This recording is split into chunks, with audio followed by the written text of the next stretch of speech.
Hello ladies and gentlemen, and welcome back to the arena. Renewal season is in full swing. We got all of our new decks. The 10 multicolor decks appear to be exactly what was teased out, and we had a solid look at all the mono-colored decks as well. For those of you who aren't familiar with my deck rating system, just at a glance, the green decks are really good right out of the box, and frankly we won't spend a lot of time talking about those decks unless we're upgrading them for a specific purpose. On a similar note, the decks shown with red background are kind of the opposite. They are so lacking that we probably won't spend much time and resources trying to make them better, because there's just better places for us to spend our time, our draft efforts, and our deck building and play testing time, and that's where we're going to spend the majority of that time. As shown, most of the monocolored decks ended up with a fairly middle-of-the-road score of 6.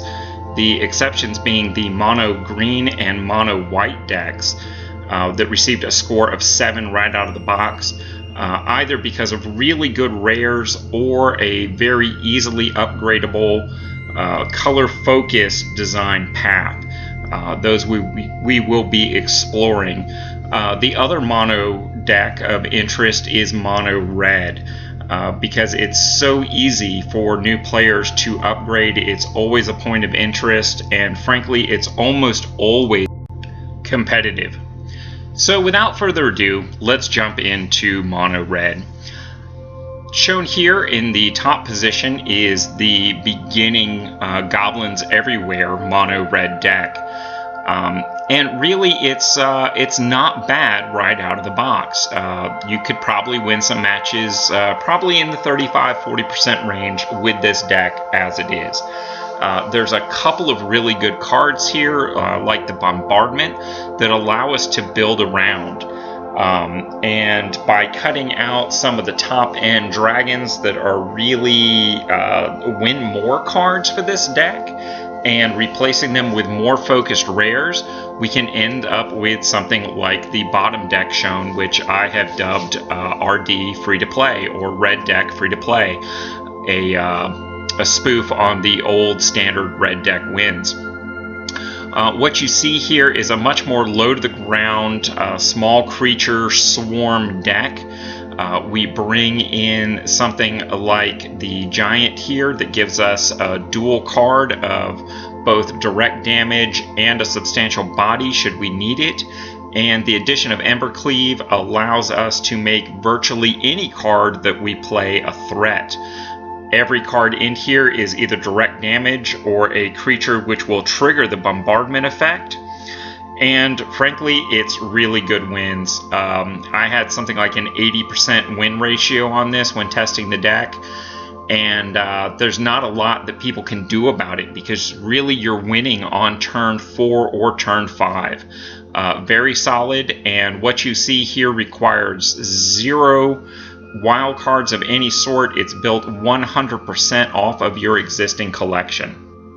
We will be talking about the green-white decks in the coming weeks, but for right now I'd like to talk about the green-white deck. The 2 adventure deck provided by Wizards of the Coast for the new player experience is a decent deck with regards to card choices that are in it. There's a lot of good tools here that we will use over the next year or so in building decks and upgrading decks. This is really a great starting point. Unfortunately, the deck that they have presented in total lacks enough internal synergy to really give you that edge that budget players need. What I propose down below is a synergized +1 deck, which I have dubbed Be My +1. It is built around the Conclave Mentor Uncommon from M21, which essentially adds to the +1 counters anytime we add things. So everything here basically generates +1/+1 counters, with a couple minor exceptions that are essentially win cons in their own right. So again, built entirely off your existing collection as a new player, experienced player. You can draft your way into this upgraded list for only 3 uncommons, that being the 3 copies of Conclave Mentor. Now, of course, not everything I do here on Arena is free to play. I do highly recommend some of the more value-added options, one of which that I recently took advantage of was the M21 Master Pass. Because I had been playing the entire season thus far, I had already exceeded what I perceived as the break-even point. So I went ahead and spent the 3,400 gems, which in this case netted down to 2,600 gems. And for that, I got 2,500 gold, the 4 mythics that you see here, including the Great Henge, which I was very interested in, and Robber of the Rich, which was even on my shopping list. Also of interest is the Ugin mythic. I actually ended up getting a second one of those in a draft, but we'll talk about that later. So I may be going into an Ugin deck here in the near future. Also listed is the small assortment of packs which I received from the Master Pass from Throne of Eldrin, Theros, Beyond Death, Ikoria, and M21. So with those packs adding to my overall collection, let's take a second and talk about pack opening. As a general rule, I advise people to wait as long as they can to open their packs. As you can see here, I have a very small amount of Throne and Theros with a medium amount of Ikoria and a much larger amount of M21. Listed on the screen is the number of drafts that I would need to do in order to acquire a full set of the rares for each given set under pack protection. And as you can see, the smaller areas, I may as well go ahead and open those. So here we go. On the first pack, this is what I really love to see, is a lot of new content, and I really hadn't opened or acquired much Throne of Eldrin, but the big winner here is the rare card, which was on my shopping list. I think this is something that's really fantastic in a number of decks, and I'm really very glad to be adding it to my collection at this point. So, onward. Again, here you see a couple of new cards. I picked up a rare here that I honestly already had a copy of and was not super excited, but does fit very nicely into a Knight's deck. The thing that I'm most interested in here is the 2 wild cards, both a common and uncommon, that will allow me to move my collection in a very focused direction by selecting the cards that I want to add as I want to add them, building the decks I want. On to pack 3, really not a lot to talk about here. The Steel the Firstborn is a great uncommon, or at least it was before the Cat Oven combo got banned out. The rare here is also a little lackluster, so not a pack I'm super excited about, but nonetheless it was a essentially free pack for me, so you can't complain but so much. Here in pack 4, I'm overly disappointed, although I did pick up several new cards for my collection, and I'm a big fan of Fling. Plan on doing some interesting things with that here, but really another copy of Sorcerer's Spyglass was not something I was interested in.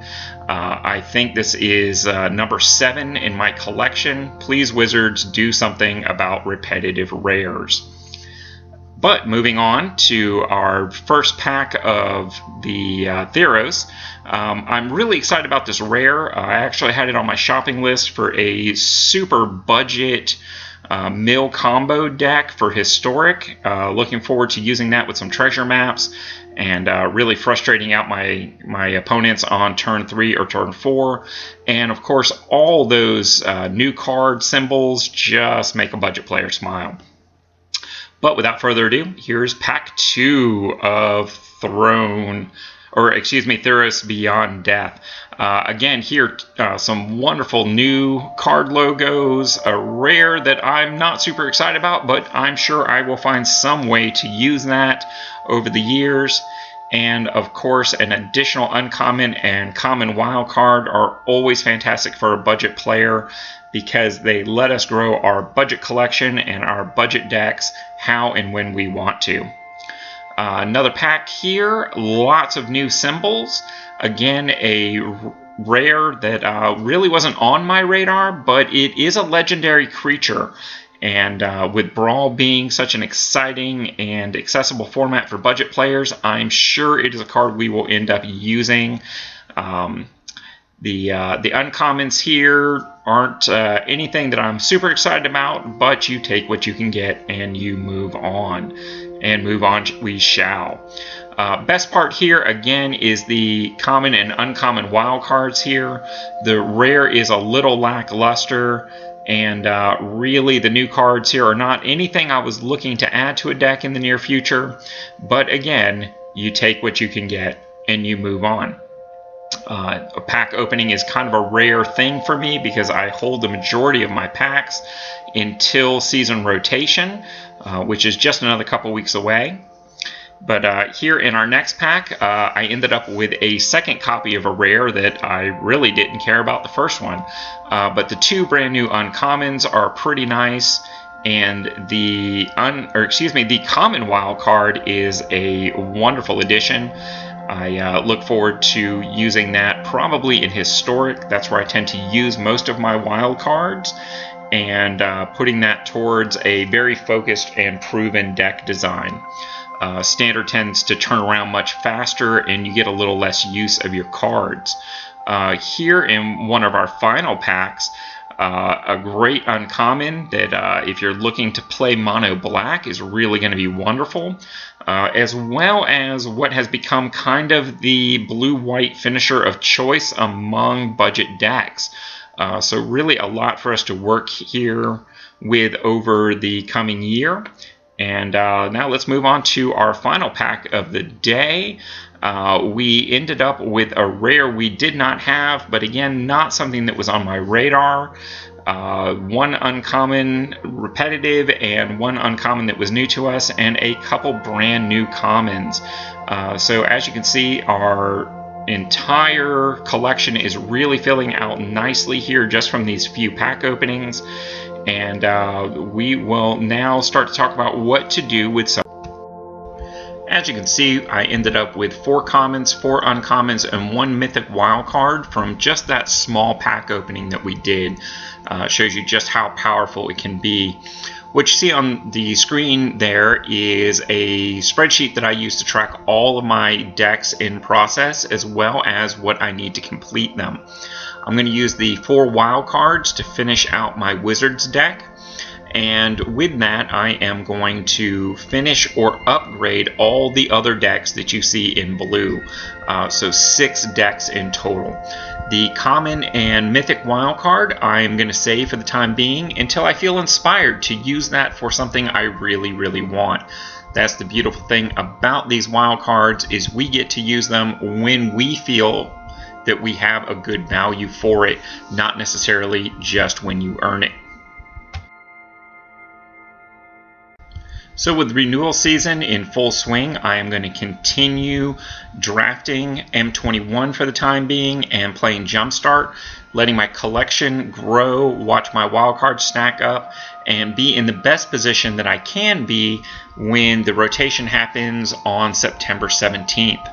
Until next time, we'll see you in the arena.